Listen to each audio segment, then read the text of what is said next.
It's River to River from IPR News. I'm Ben Kiefer. This hour, most of the hour, looking at the country's latest attempt to protect kids online.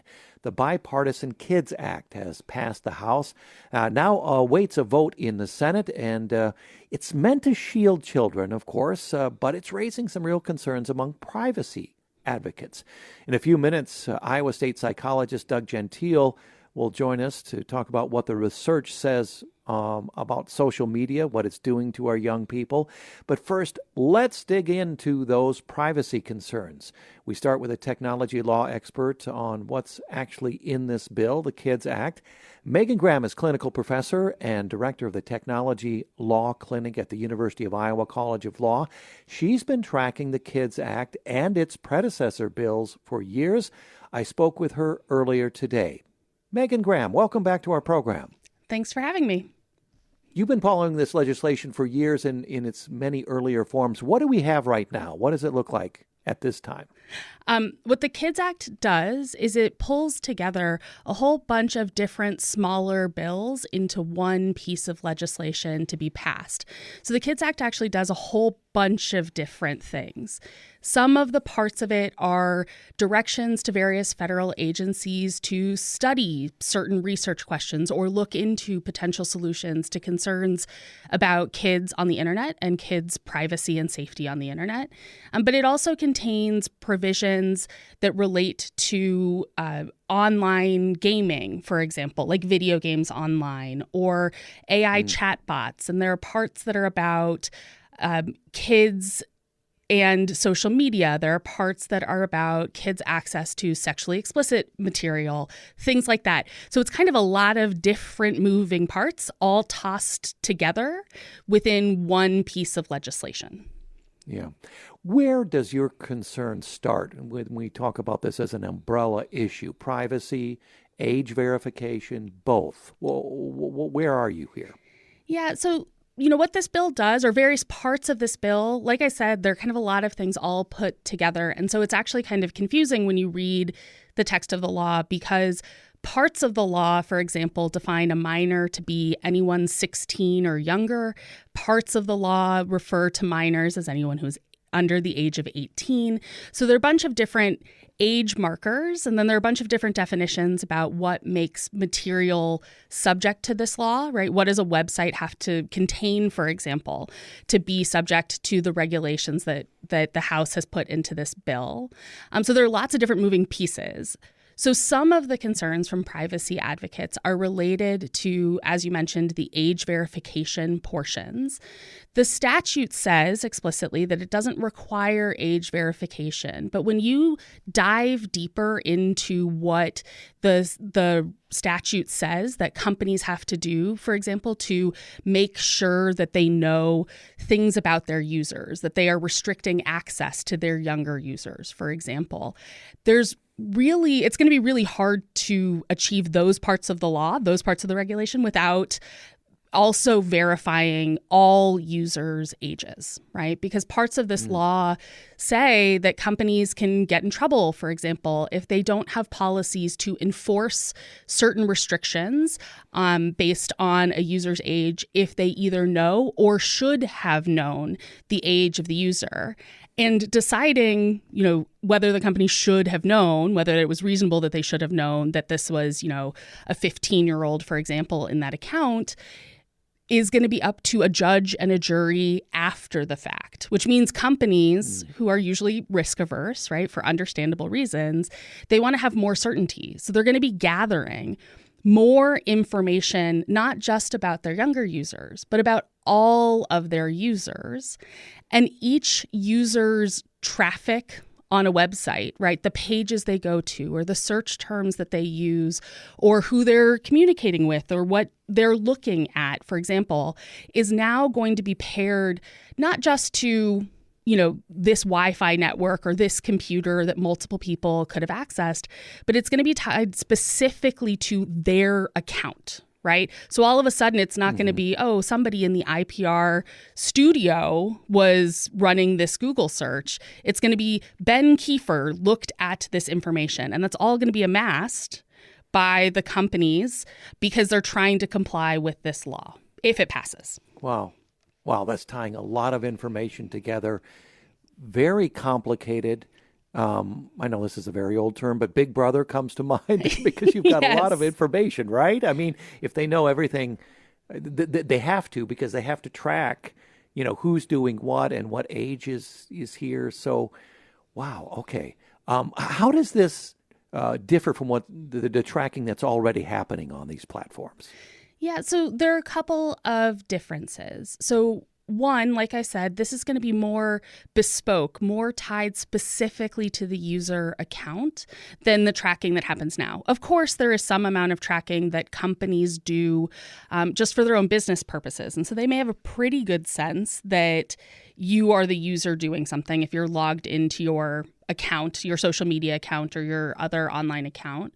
But, companies right now are not always required to retain that information and to track things in that particular way. And so sometimes they do and sometimes they don't. And really the accuracy of their tracking, right, how much they care that what they know is truly pinpoint is driven by their business interests, not by a federal law requiring them to do that, right? So that's part of it.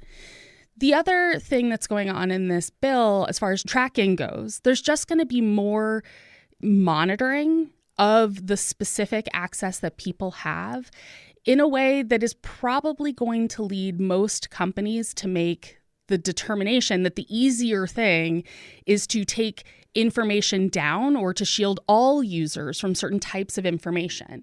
Because this isn't just about verifying users' ages, right? It is also about restricting younger users from being able to access certain features on websites or certain content, certain information on the internet.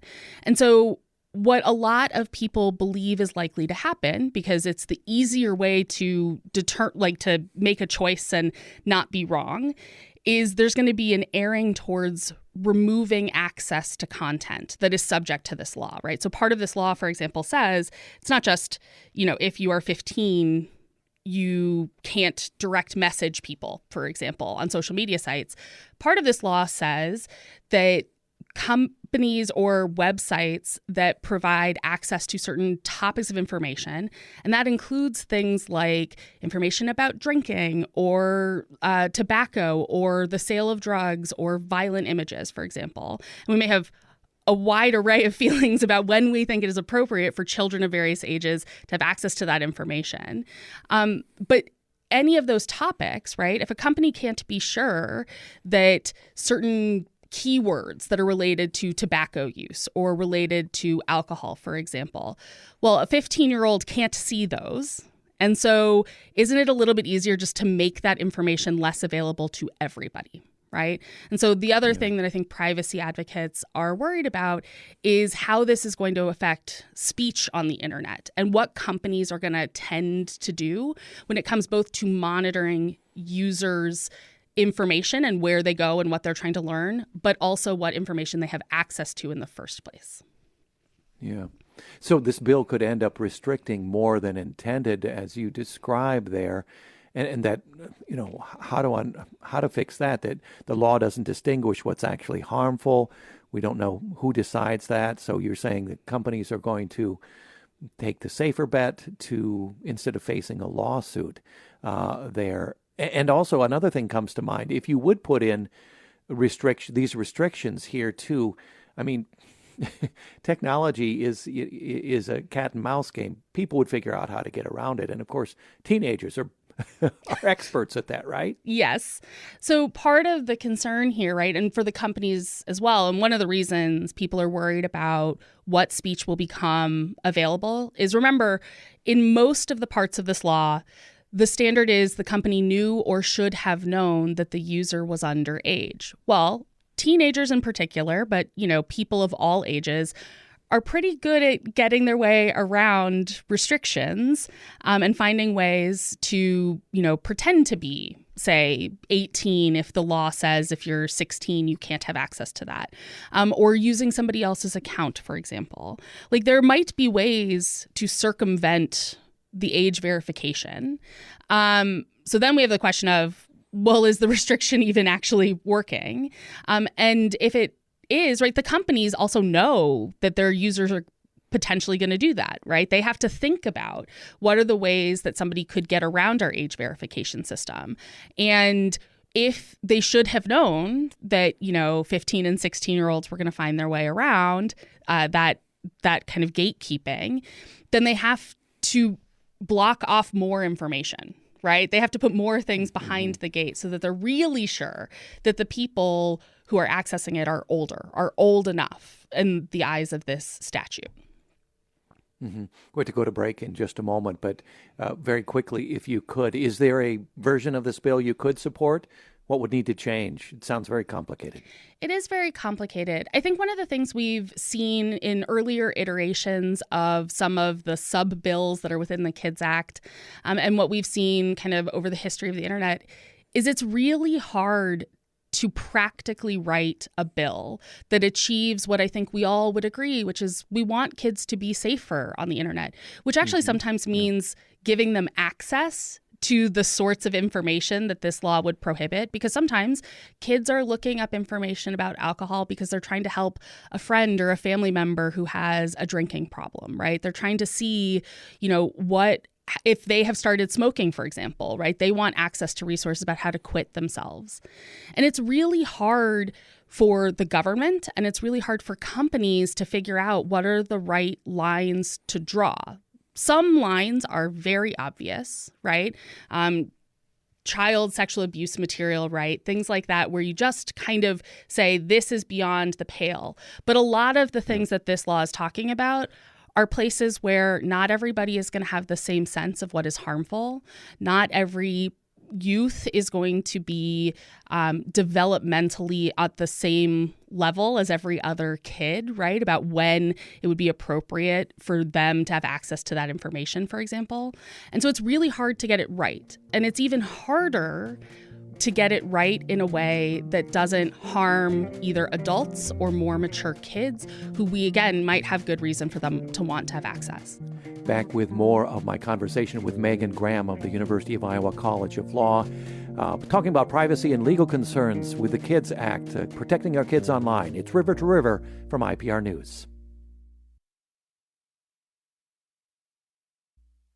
Back with more River to River from IPR News. I'm Ben Kiefer. Let's get back to the rest of my conversation with Megan Graham from earlier today. Megan is clinical professor and director of the Technology Law Clinic at the University of Iowa College of Law, talking about privacy and legal concerns with the KIDS Act that passed the House, is now before the Senate. Megan, let's talk about what might work instead. Are there better tools available to parents than what this bill proposes? So a lot of websites and apps these days already have built-in parental controls, right? And so one thing I always recommend for anybody who is a caregiver of a young person is investigate those, right? See if those are available on any of the services that you might be worried about. Sometimes computers and phones also have built-in kind of access restrictions, for example. Something the KIDS Act does is require actually websites and other providers to create those parental controls, whether they exist or not already. And it says something about what the defaults should be. So one thing you can do, whether or not the KIDS Act passes, is kind of investigate those different options. The other thing I always talk about is, sometimes it's worth having conversations with your children, right? Whether that's at home or in your community or in your schools, about what it means to be safe on the internet and what sorts of information kids are supposed to have access to and not. Kids are going to be kids, which means they don't always listen to the adults in their lives. But having those conversations directly can sometimes also help kids, especially if they find out, information that they weren't looking for, that they've come across, that they are better equipped to figure out what they should and should not do with that information that they have learned, and who can they talk to learn more, for example. And a lot of that happens in offline conversations with kids in your life. Mm-hmm. Megan, we just heard that France just capped social media access at 15 years old. The UK has its own online safety act. Is our act, this bill, are we quietly importing a European model of the internet or building something different, trying to with this act? So I think some of the goals are the same, but I wouldn't go so far as to say that we're importing a European model into our law. And that's in part just because everything else about how we regulate companies in the United States is different, right, from legal models in the European Union and in the United Kingdom. So I don't think that we're necessarily wholesale taking that model, even though some of our goals are the same.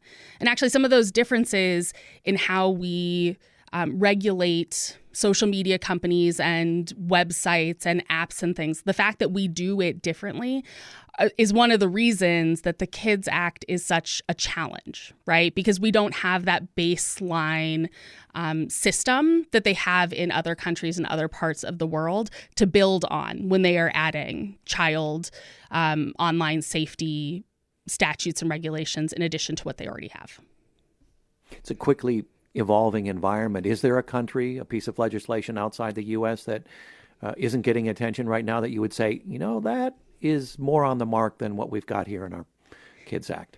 It's so hard to compare between the different countries. And I think that's also in part because we have constitutional protections that they just don't have in the same way or even to the same extent in other parts of the world, right? So it's hard to import models from other places because, we have a First Amendment about free speech and we have different understandings both in law and society about the importance of access to information than other places. So I don't know that there's anyone there are lots of places doing it differently than we do, but I don't know that there's a place doing it better given our kind of legal context and our social context here. Okay. I have a vision of the future. Let's end this way, if we could, with your vision. My vision is perhaps 10 years from now, you have to prove you're an adult online. Maybe it will feel like as routine as showing an ID at a bar, or will we look back at this era as privacy overreach in hindsight? What do you think the future holds? I think if we wind up in a place where, out of concern for kids' safety, we create a regime where it feels as normal as showing an ID at a bar to get access to the internet, I think at that point we may have gone quite astray. Why? We in the U.S. have long prized people's ability to make decisions for themselves and families to make decisions for themselves about what information to access and who should have access to different types of information and what we should be able to pursue. And so that kind of restriction, especially because I'm skeptical that age verification, to our earlier conversation, is actually going to mean that kids don't have access to this information. I think that if we're in that kind of universe where we're regulating things that closely, when it comes to knowledge, when it comes to information, I think we will have gone astray. Okay. Clinical Professor Megan Graham, she directs the Technology Law Clinic at the University of Iowa College of Law, as you can hear, has been closely following protections for kids online over the years. Megan, thank you so much for this conversation. Thanks for having me. That conversation with Megan recorded earlier today, some real concerns about how the KIDS Act would work in practice. That's the topic of our show. For the first part, a lot of dispute, controversy over the KIDS Act, as we just heard, but there's less dispute, maybe little or next to no dispute, that social media does affect kids. The question is, in what way, how much, and what to do about it. Joining us now, live from our Ames studio, Doug Gentile, Distinguished Professor of Psychology at Iowa State University. Doug, welcome back to the program. Thanks for having me, Ben. It's you've been at it there more than 30 years studying how media affects children and adults. You were appointed to the National Academy's Committee on Social Media's Impact on Adolescent Health and Well-Being. I think our first conversation was at least more than 10 years ago. So this has evolved. You've studied these effects on kids for decades. To start off, how has the core problem changed in your mind or just sharpened? It's an interesting question. I think, that for me, the core is the same. Now, there's, I think, an interesting difference between Professor Graham and myself. She's looking at this from the perspective of, what does this do to the law? And I, as a child psychologist, yes, I know I sound older. I'm looking at it very specifically from what is best for kids. And we can come to really different conclusions based on that. And how we do that, I think becomes how do we merge those two that's good for both, has always been a problem. I'm old enough to remember a lot of these legislative issues in the 80s and 90s, and we haven't made much progress. And partly that's because it is tricky to try to figure out how to balance the personal protection from the health risk, basically. On the two sides. And I think the other aspect of it is that the technology keeps moving so fast that we always feel like we're playing catch up. And by the time we've made a decision about one thing, it almost feels obsolete. Yeah, and we're now quickly entering the age of chatbots, and social media might seem a little bit antiquated. Maybe not now, but in the future. Exactly. But there is a central point that, which is when we focus on, what's actually healthy for kids, that really hasn't changed. And so no matter which technology we're talking about, whether it's TV or DVDs or video games or social media or the internet broadly or the next thing, AI, pretty much the same types of things keep showing up as risks for children, regardless of which technology they're getting them through. And so we don't need to get too hung up on, well, video games are different from chatbots. Well, sure. And yet, what actually has an impact on children seems to be about the same, regardless of those. Mm-hmm. We have less than 10 minutes, so let's start off by having you tick off the things we absolutely know, according to scientific research, pretty much have nailed down here. What would you say those things are? You've put me in a corner already. Absolutely no. No scientist wants to ever say that we absolutely know, because we're always open to new we know the Earth information. Circles the sun. Maybe we not do. That with that certainty, and but yet, close to it. And yet there are people who still think it's flat. So True.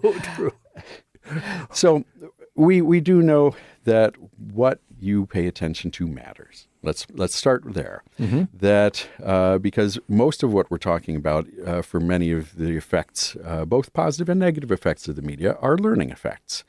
So if what you're consuming is a lot of violent content, you learn to be more aggressive. You learn those ways of thinking. You learn that it's acceptable to behave aggressively when provoked. And that's one of the reasons why it becomes more likely you will behave more aggressively. We know that people, and teenagers really prime for this, do a lot of comparing themselves with everyone else. And so when you're looking at a social media feed, you're not just seeing what other people are eating or how they look or how they dress or what they're doing.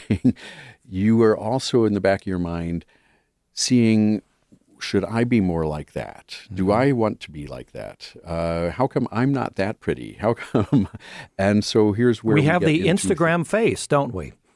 Yes. And we often, even though we kind of know that those are curated and often edited and improved to make it look better than it actually is, our kind of our reptile brain doesn't get that, and it still goes, that looks really good, I want to be like that. Yeah. And so here we get into problems of consumerism, of eating disorders and body dysmorphia, and then of course it's another way that people can behave badly.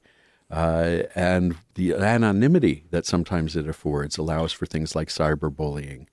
And so there's a wide range. Plus, of course, there are all sorts of things. Parents are concerned about their kids seeing either particular ideas or, say, sexual content, that there's perhaps less evidence that those are actually harmful for children. And yet, I think still parents should have the option to say, I don't want my child seeing that. And that's where I see this type of legislation fitting in. Parents want help. Mm-hmm. They know they can't monitor everything. Professor Graham said, well, parents could look at every website and see if they have built-in age protection. Really? What parent is going to go to every single website and try to figure that out? Parents want more support than that. Does age verification from a developmental psychology standpoint, drawing a hard line at a certain age, France did it at 15 years old, does that make sense to you? Is that workable, do you think? I think there's more than one question in that question. One is, do we know, is there a right age at which it's acceptable for this? And the correct answer is no. In fact, I did a national study with parents, asking them about 37 different types of specific content their children could see in the media. And I asked them, what's the minimum age, where you think this is okay for kids? Mm-hmm. And no parents ever agree with any other parents. We never found even 50% of parents said, and I'm talking about up to hardcore porn. Parents still think some parents think that's okay for 4-year-olds. So there isn't an age that the culture or the parents think is okay, and science hasn't, found an age. We can certainly go by certain things like when is the brain processing some types of information, more strongly than others. Like these comparative processes are really big in teen years because that's when they're trying to figure out, how do I fit in? And but then other parts of the brain, such as impulse control, aren't really developed until late 20s. So we could even say we shouldn't show kids risky things until they're 26. Mm-hmm. And there would be some scientific validity to that. But then that gets into, well, that's not our only value here. It's not just about when is it safest for kids. It's also when do we want kids to start feeling like they have autonomy? When do we want to start letting them think about these things for themselves? When do we want to have these conversations?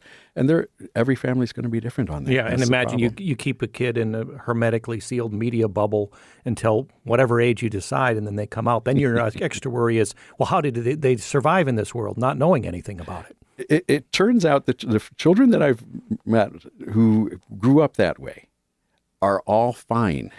Oh, really? Okay. That I have, now this is anecdotal evidence. These are from people I've actually met who said, my parents were so strict. We didn't have a TV in the house. I wasn't allowed to have a cell phone. I wasn't allowed to have it. And those kids get along great. In fact, they tend to be doing better than the average kid because they're better thinkers and they're better readers, and they are good at social interactions because they spent their time doing that rather than staring at screens. So if you're sitting there saying as a parent, I don't want to make my kid a freak, my answer is I don't think you can. Keeping them from this. And this is one of the things we do know from science, is that if you know something is risky for children, the longer you delay the initiation, the better. So that's why we do have rules about when they can have alcohol and when they can have tobacco, because even if we delay it by another year, that tends to be much healthier for them. Mm-hmm. We have 2 minutes left, Doug. Short of a new federal law, what other things actually moves the needle for a family trying to manage a kid's social media use today? Well, the best thing is always having open conversations within your family about why you watch what you watch, why you don't watch what you don't watch, what are the actual effects of this having. Can you notice, when you've been playing this game that you actually feel more agitated after? Do you notice after, scrolling for a while, you actually feel more lonely rather than less lonely? Yeah. Getting kids to start doing that type of critical thinking is the best. The problem is most parents haven't learned how to do that for themselves yet, either, let alone how to hold those conversations. How do you control yourself? Exactly, from all that scrolling, and then all of a sudden, a half an hour's gone, or an hour's gone, and I didn't even realize it. Exactly. In the final minute, Doug, this is a whole hour conversation, but in 1 minute, can you tell us about AI companions, chatbots, the next wave after social media? Kids are already forming attachments to them. Should we be more worried about that than the platforms you've spent decades studying?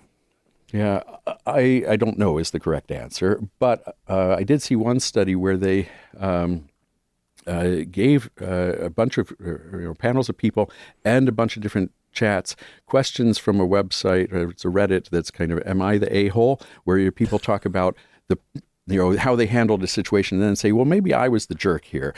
If you send it to chatbots, about 90% of them all said, no, you were the one in the right here. When you asked actual people, it's only 40% of the people thought you weren't the a-hole. So the chatbots are extremely positive, which means if you're asking, perhaps. Yes, and if you're asking them, should I commit suicide, they're going to say yes. So we should be worried about that.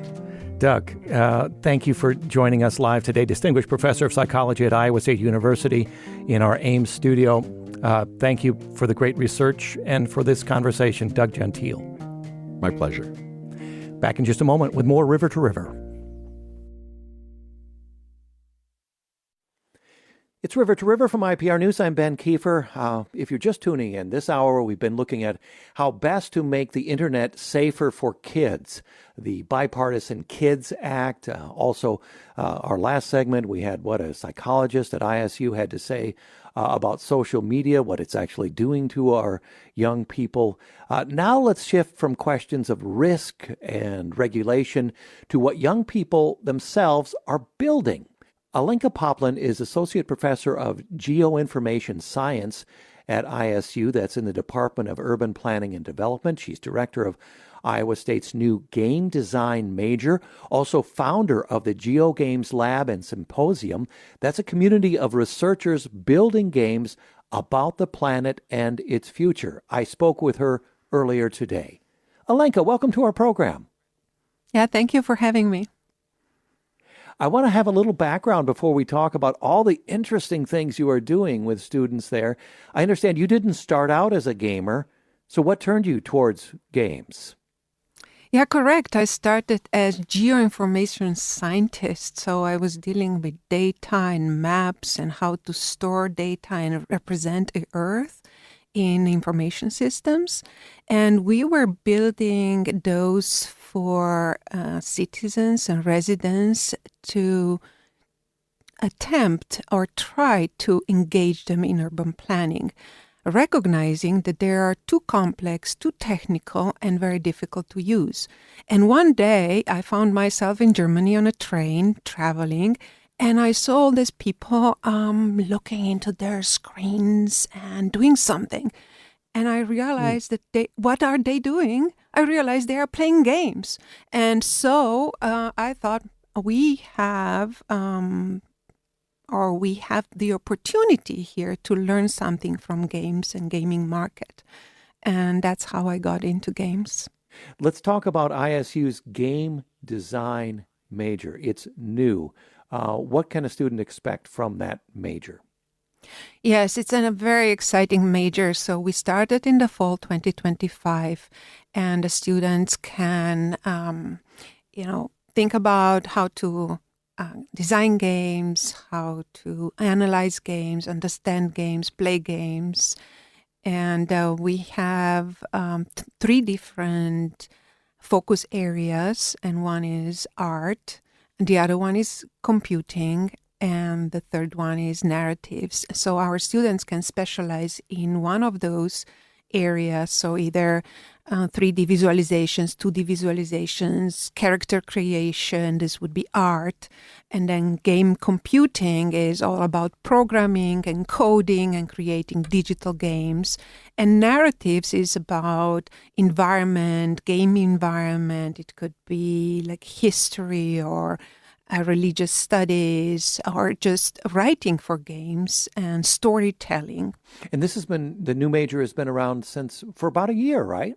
Yes, fall 2025 is when the first students enrolled in the program. And so we are now in the second year. It's you're calling it, I think, a degree of the future. Why is that? How will games shape our future, perhaps, even for those of us who don't play games now? Yeah, it was selected as the degree of the future at Iowa State University.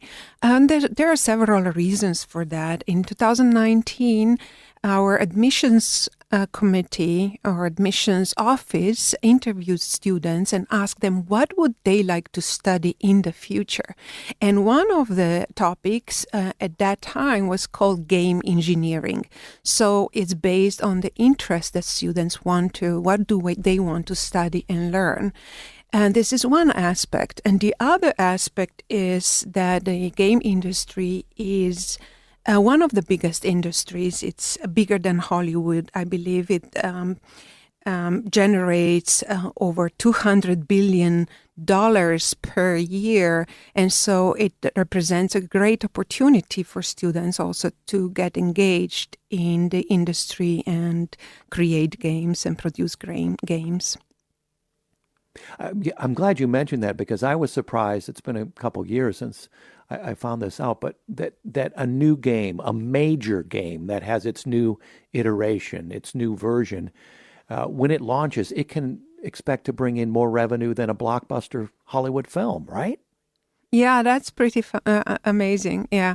And also what is exciting is it requires this interdisciplinary teams of experts. So it's not one person can create a game, but it's really working in groups and having different specializations and contributing to this very creative process of, creating a game is on one hand, quite a challenging and difficult process, and on the other hand, very inspiring and creative, and engages experts from different disciplines, and that can be very exciting for the young generation, I believe.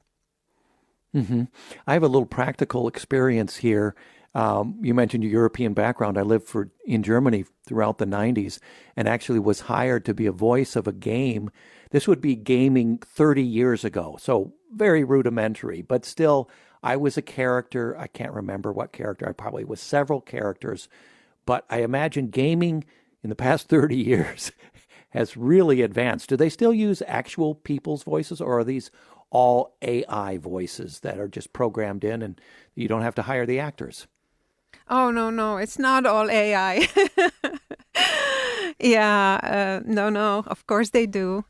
And also they hire actors to, not just actors, but also people to move, to create the characters. It's really exciting process. And so definitely sound is very important. If you like the sound of the game or you like the voice of the character, it's just creates a special atmosphere. And some people would play a game that because of that sound, because of that character, because of the voice that is so attractive to them. So it's an important aspect of a successful game. When we talk about someone having a design major from ISU, what specific aspects of game design would these students be suited for? I know you mentioned the different tracks here, but tell me about, where these students are headed in terms of day-to-day work, specific work within gaming design. Yes, so we believe that we we are going to give our students a whole range of very useful skills, useful on the market. And it's not just game industry that we are thinking about, but broader. I believe our students, with the skills they are going to gain at Iowa State and a game design major, they will be able to get jobs in publishing, organizations or companies, maybe insurance companies, bigger companies such as Nike or John Deere. So they will have the whole range of skills that are useful on the job market. And that's our goal. That's how we see it. And of course, they are specialized in game design. So all students are involved in some core classes, which are like game design fundamentals, game design engines, game analysis, game career development, capstone projects. We have 2 capstone projects in which students just really focus on creating games. And the last capstone project is where they develop a game from an idea to the process of publishing. So from an idea of about the game, going through the whole process of designing and creating a game, and then also attempting to publish. So work with publishing, with the companies to put the game on the market. Of course, this is year 3 and 4. We have not yet done it. It's planned in the future for our program, because we are in year 2 now. So, yeah. And you have 50-some students there, so we'll see how they make their way through this major. If you just joined us, Alenka Poplin, my guest, this part of the program, Associate Professor of Geoinformation Science at ISU and Director of Iowa State's new Game Design major. So many other things to talk about. We don't have much time left, so let's talk about the GeoGames Lab. You're the founder of the GeoGames Lab and Symposium. What kinds of problems are these games trying to solve? Yes, they are. They can be called like games with purpose, or games for change, or serious games. So they mostly focus on real world problems, on helping solve problems, or analyze problems, better understand them. So examples of games would be like emergency management games, understanding how to react in an emergency, how the rescue teams can navigate. They can be urban planning games, for example, how to plan a city, how to engage residents, what would, for example, sustainability games, engaging children into planning, things like that. So really, they're also very often have a learning component. So they are learning games where the player can learn about certain situation, either in the city or maybe like recycling possibilities could be one. How do we recycle? We just in Ames, we just started a recycling program. That could be like a game around that. Or, for example, a game about circular economy. That's where one of the projects I am just involved in right now. So how to produce locally, then the management of the business of the local produce. So learning about circular economy could be another learning opportunity. Mm-hmm. Alenka, tell me about the Emotions Geo game. This is one with an alien. What do players do here? Yeah, and just before I move to this one, we just hosted a GeoGames Symposium this year. And so we had researchers and game creators from around the world, like 12 different countries, coming from Brazil, China, Australia, Europe, and presenting their ideas. So it was very exciting because they came to Iowa. Some of them were present online, and so it was very exciting. Yeah, back to the Emotions Geo game. That's one of my inspirational projects. I'm very excited about this project. And the storyline goes like that. There is an alien and comes to the Earth, and this alien comes from another planet, and the alien doesn't know anything about places, doesn't know anything about the Earth. And these people here, humans or what, they have also emotions. So what is that? What does it mean to be joyful? And then the idea is that the players are taken out, they can explore, they are encouraged to go out and explore their environment and observe the environment, and then they take the alien with them, and they take care of the alien actually, and then they share about the emotions. They say, oh, I will take you to my place of joy or my favorite place, and then they go there, they log the place as joyful, and then they add emotions. How do they feel at that place? And in the background, we are kind of collecting data about places, but something that is very difficult for people to express, which are emotions. So what does it? How do you even express emotions? What are the words for emotions, right? And so, it's very exciting. So, project, when you use the alien thing, it makes me think of someone like, from Vulcan, Spock in Star Trek. That was something he had to deal with. It's like, these humans have emotions. How do I deal with it? And that's what you're doing. Yes, it's very exciting. And also very valuable for research to be able to understand how people perceive places and how do they feel and what makes them feel this way at a certain place. Is it because there are trees there? Is it because there's water fountain? Is it because they have a nice view, because they see a sunset? Or what is it in the environment that they can identify that makes them feel this way? Where do you want this program to be in 5 years? You just have your first year behind you. You have 50 some students here. How do you see it evolving in the next 5 years? Yes, this is a fantastic question. So we want to be really well connected with the local Iowa game industry. We are working on that, integrating, offering. So the plan is to offer more internships, to get connected with the industry, build on that. The other thing is also it's not just a teaching and a program in my vision, but it's becoming a hub for games in Iowa and Midwest. It is a place where things happen and are happening in terms of research, in interesting projects. We are working interdisciplinary. We work with industry. We work with other researchers. We are coming up with great ideas for games. Our students are successful.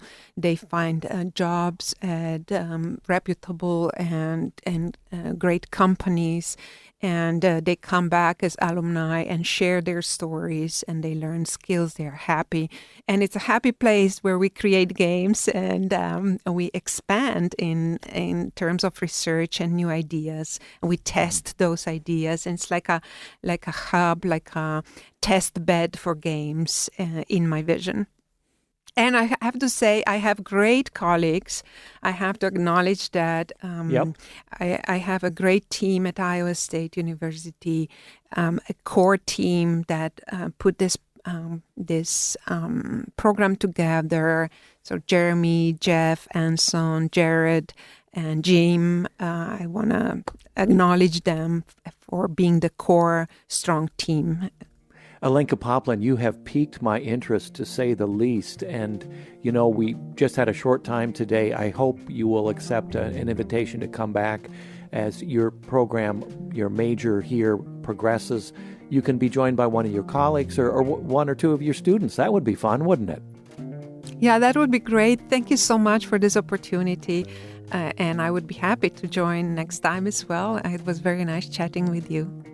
Thank you. Alenka Poplin, Associate Professor of Geoinformation Science, Director of Iowa State's new Game Design major, founder of the GeoGames Lab and Symposium. Today's show produced by Danny Gear, technical support from Nev Kelly and Zoe Goebel. I'm Ben Kiefer. Thanks for joining us.